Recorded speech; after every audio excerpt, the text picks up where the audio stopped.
So this video is going to be a bit shorter than they normally are.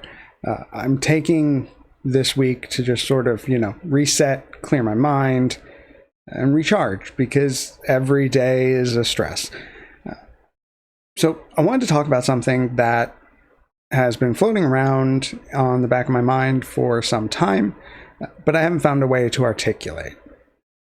And what I want to talk about is the fact that everything feels more solitary for this Trump term than it did for the first one. If you remember, during the first one, we had the Women's March and the March for Science, two very large events that happened right around inauguration that sort of helped to signal to the rest of the country that there was an active opposition to Trump and his plans. The problem is we haven't really seen that sort of large, singular collective movement this time around. And I think that's for a couple of reasons. The first is that during the first Trump term, these protests made some news, but didn't really accomplish much else. And I think we as a country are starting to understand that marches are not the most effective form of protest. They are big and showy, but they are a day of action that doesn't really have any negative effect on anything in the country and just serves to grab headlines, which is not a bad thing by itself, but is insufficient to the task at hand. The second reason is that this time people are more afraid. We understand that Trump wants retribution. We understand that he is staffing his administration with people who will carry out his will, or at least attempt to, as they are constrained by the courts, but that does not mean that they are powerless. And so that's scary for people. Now, none of this is to discount the fact that we have had multiple days of protest across the country, all smaller, all more targeted. But one of the most effective that we're seeing are the Tesla protests. Those have hurt Tesla shares, and they've got the administration scared. They've got Elon scared, which is good, because he acts as though he's done nothing wrong while he fires thousands of people and attacks programs that keep normal, everyday Americans alive. And so protests that have some end goal, more than just showing up, but showing an effective action, are going to be a way forward. You also then have to consider that we're seeing a bit of a shift in the corporate and legal landscapes around opposing this administration. And this is largely because, again, the president has staffed his administration with people who will carry out his will, regardless of the legality or the ethical nature of those actions. Because of this, you get law firms that are getting executive orders written against them, who are then being coerced into cooperating with the administration or face consequences. Again, consequences which will not hold up to a court challenge, which are clearly against the First Amendment and against the right to counsel. And simply labeling anyone who opposes you as an enemy, an anti-American, or as a person who is discriminating is the playbook of this administration. But that doesn't work if people fight back. Now, you have some law firms that are capitulating to this. Paul Weiss and Associates is one. But you have others who are fighting back, like Perkins Coie. I will take this chance to plug a couple of legal YouTube channels. You have Legal, a group that seems opposed pretty strongly to the illegal actions of the administration and does not seem to have the inclination to capitulate. And you have Mark Elias, who was spearheading most of the counter-legal challenges to Donald Trump's attempts to overthrow the 2020 election.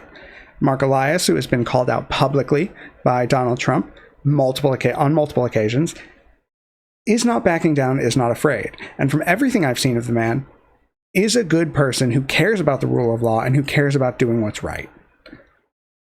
So it's important to focus on those institutions, even as we understand that others are capitulating because they're afraid, because they feel a sort of danger in opposition. And I will say, what makes sense for legal institutions also applies to us. See, the problem with the way the legal community at large is handling this, to my understanding, is that they are not standing together. that each one is trying to keep its head down to avoid provoking the ire of the administration, and thus hopefully slip through. But the problem with that is unlikely to occur. Any sort of slight or offense to Donald Trump is likely to cause him to target you with an executive order. And if the legal community doesn't stand together, then it will fall. There is strength in numbers, and this works for legal community, but also works for universities. As we've seen an unprecedented attack on public universities, public and private institutions, some of which receive federal money. And the problem with this is these institutions and their students were the sort of first line of the loudest amount of protest against the first administration. And now what you're seeing is that activists for causes that the administration does not agree with are being targeted by the administration, by ICE, but also by the universities as they capitulate to Donald Trump's demands. We have Columbia, an Ivy League university, who decided they would roll over and fold in response to the pro-Palestinian protests in the last few years. The issue is that if you give a moose a muffin, you know they're going to want more, right? If you can control a bit of a university's free speech or an individual's free speech, then you can get a little bit more, and a little bit more, and a little bit more, until eventually you have all of it. And what we don't see yet is universities really banding together. Each is trying to, again, keep its head under the radar and hopefully just make it through what is wishfully just the next 4 years. And this sort of thing, again, we see sort of permeating business environments, is that you keep your head down, you shut up, and you hope you avoid direct action.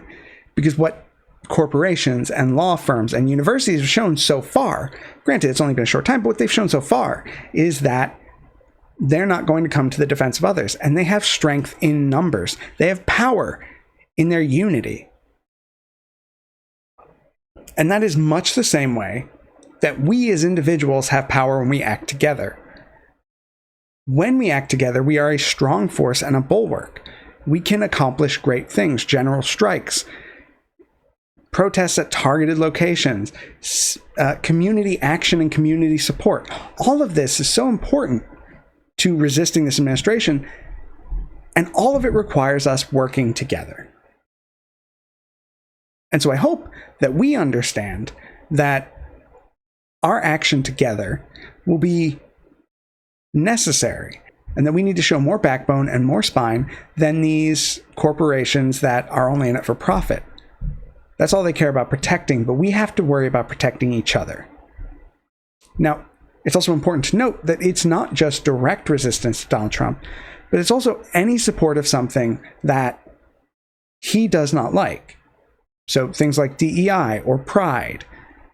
All of these things are things he doesn't like, and so companies are backing away from years or decades in some cases of support of these causes to not incur the wrath of the administration. For instance, you've got Budweiser, who would normally help to support and fund and sponsor St. Louis Pride, but they've backed out this year after 30 years of support because their values are about profit, and it's important to remember that every one of those cultural and social values for most companies is monetarily based, that it is based on the prevailing will of the people and what the people view as important in a company they interact with, a company will also view as important. Now, what we're seeing is that even though those communities are still there, there's some flack on the other side. There is some vitriol on the other side, and it's coming from people higher in power, not necessarily people on the ground level. Because again, these people have always been in opposition to these things in one form or another, but they really have no power. And so when you have someone in power, a company really gets tested, and you understand what it actually believes and what it believes for the sake of profit. And so it's important for us as individuals to recognize the companies that are backing away from things that they said were their values, and to not do business with them where we are able. We've seen that this has hurt Target after they started rolling back a bunch of their initiatives. People who shopped at Target don't like that, and so their foot traffic in stores has gone down, and we will see how their financials do. But their capitulation to this external pressure is going to hurt them financially, and then they'll have to decide which one is more likely to hurt them. A continued, in essence, boycott of their company, or them actually standing for values. But the problem is, once you've backed off of values you believed in, even though people should be aware that those are usually just performative, once you've backed off of those, it's very apparent that they were just performative, that it was just there for profit, and that you don't actually care, despite all of the rhetoric in opposition to that. And so again, it's important to understand which businesses are sort of folding to this pressure and which ones are not. And one power we have as consumers that's passive is to assist and to patronize businesses that are aligned with what we believe and what we want to see in the world, that are upholding our beliefs even when it's difficult. It's easy to speak with your wallet, and with any luck, it's not much more expensive. Or if anything, maybe it'll be less expensive. The issue is that we have to be focused on these things, and that's hard to do. It's important to note that, again, we are stronger together than we are separated. And it's also important to note that we have to function collectively to get through this, that what we do must be done together. And so you find people who are of the same mind as you. Right now, in this moment, it is not necessarily about trying to bring voters from the other side over, so much as it is about trying to find that web of support for people who already agree with you. Build a strong base before you try to reach out to others. Make sure that you have a core group you can trust and rely on, and that understand your values in the same way you understand theirs. You don't have to be aligned on everything, but certain values, like the right to due process and the freedom of speech, and just the ability to understand that our allies are allies and our enemies are enemies, these things need to be core. And from there we can build out. From there we can build a stronger coalition. And it's important that we do it that way. Because if we don't, what we end up with is a weak coalition that has too many differences. We need core sets of beliefs. We need core values. And then we build from there because it will be stronger. I also want to bring up a continuation of my previous video just really quickly, because what we see is that those same actions, the lack of due process, the shifting people around so their lawyers can't find them, is still happening. And what is really fucked up, what is disgusting, and what is counter to our nature as Americans in the current day and age is the fact that these people are being swept up for their political beliefs, having done nothing else. And they are picking easy targets first. They're picking targets that will not shock the conscience because they are slowly raising the heat so that we do not notice how hot it is getting. There was a UPenn student, I believe, Turkish national, who was here on an F1 visa, on a student visa, who I believe, not even a student visa, I believe she was here on a long-time residence visa, if I'm not correct. She's been here since she was less than 10. And she was picked up by 7 plainclothes ICE officers who hid their faces and took her away in unmarked vans again. And her lawyer now can't find her in the system. And again, this is that fucking issue of it does not matter what your status is, because if your lawyer can't get to you and you can't get to a judge, it doesn't fucking matter. I am a born American citizen. My parents were, their parents were, and their parents were. I am as engraved in this nation as just about anybody, at least in the nation of America, right? In what we were after 1776. And the issue is that all of that means nothing. I could have my passport on me.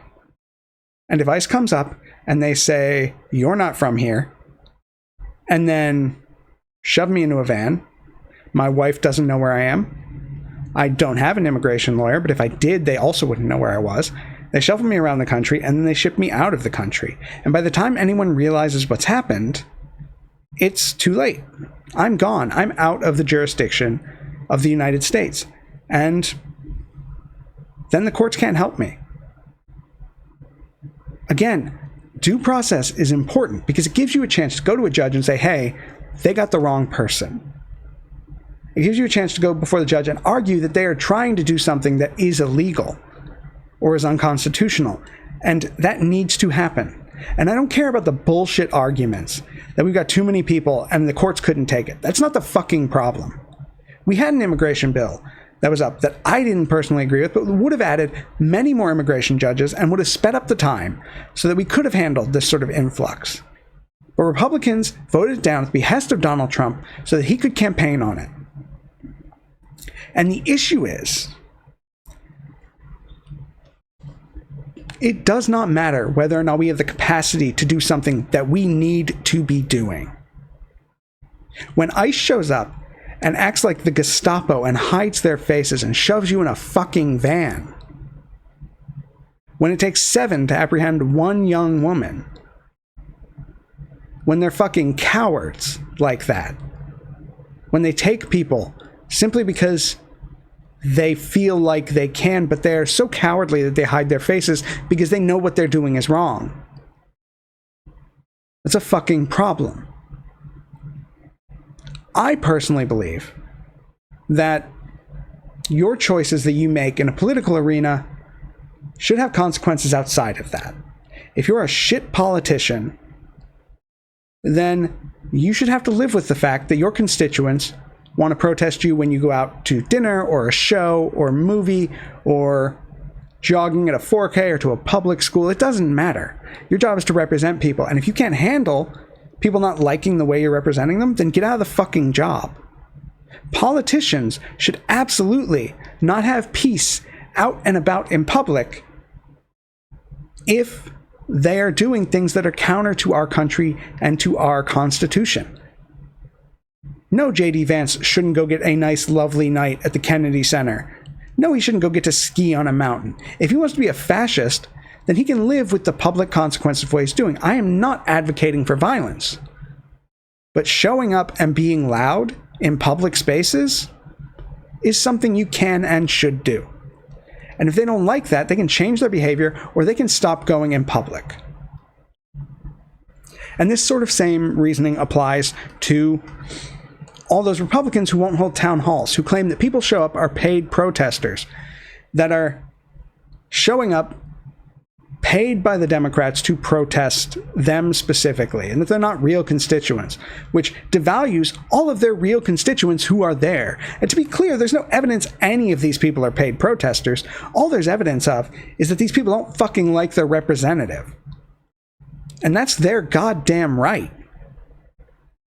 The issue is when you sort of let people be discounted in this way, their voices matter less. And the problem is that that should not be the case. It is our job and it is our responsibility to show up to town halls, to hold empty chair town halls if they are too chicken shit to do their own, and to make our opinions of their actions known through calling, through writing emails, through writing physical letters, through showing up to town halls or to their congressional offices in your districts. Because again, last time, it felt like we had help. Last time, it felt like there were more institutions that were backing the rule of law and our democracy. And this time, it does not feel like they're there, because they are afraid. And they're afraid because they feel the backlash that they get from the administration will be greater than the backlash they would get from us. And the thing is, we have to make them understand that is incorrect. We have to make our voices heard whenever and wherever we are. If you come across someone who claims to be ICE and they are arresting someone, the least you can do is record it. The least you can do is record it and post it, because that person's family and their lawyers might not know where they are. and might not know that they're in ICE custody, or if they've just vanished off the face of the earth. And it is important that they understand this, that they see this happening, that these interactions are recorded. If you feel more comfortable, you can call an immigration lawyer right there while it's happening, and then ask for identification. Try and get the names of these ICE officers. Try and get the name of the person who's being detained. Do all of this and make sure you're doing it legally and understand your legal rights, which I will post a link to in the video. And then try and get as much effort behind this as you can. Make sure you've got a local immigration law firm in your phone. Make sure you can call them at a moment's notice. Make sure that you're ready when these situations arise, because we don't expect them, but we have to defend against them. Because we are the last line of defense. The courts matter. They do. And the courts have pushed back on this administration in historical ways. But it is up to us to be the final bulwark in all of this. It is up to us to ensure that whatever is happening, we are aware and we are pushing back when it is wrong. The impetus that we have to shy away from conflict is one of self-preservation. But it's of short-term self-preservation. It is to get us through this moment. But that instinct and that idea may well lead us to be in more danger later. And so it's important for us to understand where that line is and to act accordingly. Make sure what you're doing is legal and that it is right, and make sure that you are helping people where you can. Because the reason that the administration is doing so much shit that is illegal and unethical, and they are doing it so quickly, is to avoid the courts. So we have to make sure that we do whatever we can to assist the courts in upholding those orders and to assist our rights in being protected. Help people where you can and do what you can. It may not be much, but it's something, and something is more than nothing. It is infinitely more than nothing. And our fear and our trepidation around these issues is going to be something we confront as we move forward. But the greatest people are forged in the most difficult times and not in the easiest. And so, we will be forged by this time, all of us, in one way or another. And at some point in the future, we will all have to look back on how we acted now and figure out whether or not we can live with ourselves and what we did or did not do. So, a little bit shorter, but I hope that this helps to inspire, and I hope that this helps to understand the situation and how we have to be the change we want to see in the world, as corny as that sounds. I will see you next week. Take care of yourselves and take care of others.